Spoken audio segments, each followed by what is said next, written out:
Welcome to the first stop on the Freedom Trail. This is the Boston Common. It was established in 1634. And if you remember in the introductory video, I talked about a man named William Blackstone. This is where he had his home. Now the Puritans made this their common ground. So this is where they grazed their cattle and their sheep. But it's also where they had their Puritan punishments.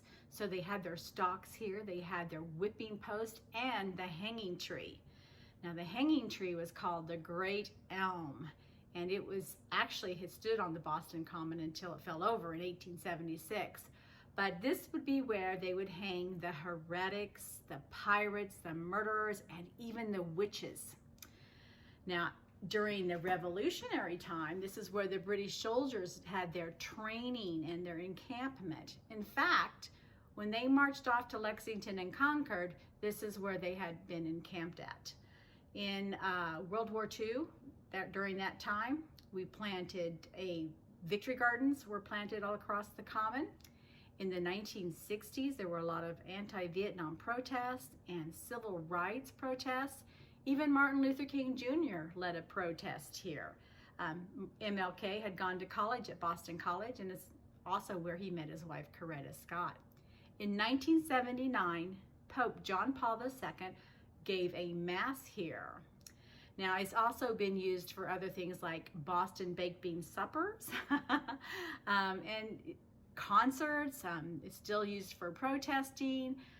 There's a frog pond in the Common, and in the winter months they use it for ice skating, and in the summer months it's just a spray pond for the children to cool off.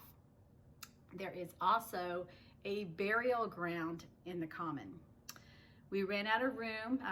First burial ground was King's Chapel, then there was Copp's Hill, and then the granary, and then it's like, okay, we don't have any room, so we had to start burying bodies here. So in 1756 they started burying bodies here. Now, some of the notable people that would be buried here would be some of the soldiers, both British and Patriots, that fought at Bunker Hill. A man named Gilbert Stuart, who was a famous painter of the day. In fact, you probably recognize the portrait of George Washington that he painted. But most people, notable people, had their portraits painted by Gilbert Stuart during that time. There was another man named Samuel Sprague. He was one of our earliest poets. He was at the Boston Tea Party, and he fought in the Revolutionary War. Now, another thing that's on the Common is 2 stations for the oldest subway in America.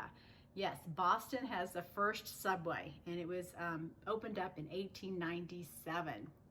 There's also a great memorial here to Robert Gould Shaw. If you remember the movie Glory, that's what this was about. Shaw was a white officer who led the 54th Black Regiment into the Civil War down to South Carolina.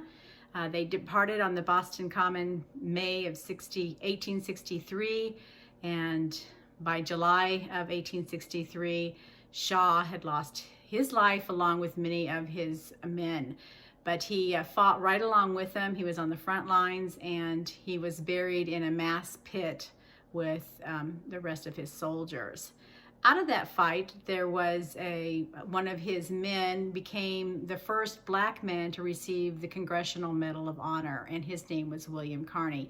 And it was because he had saved the flag, rescued the flag from the enemy. So the next video that we do will be on the Boston's new State House, not to be confused with the old State House. That'll be a totally another video. So I will see you on the next one.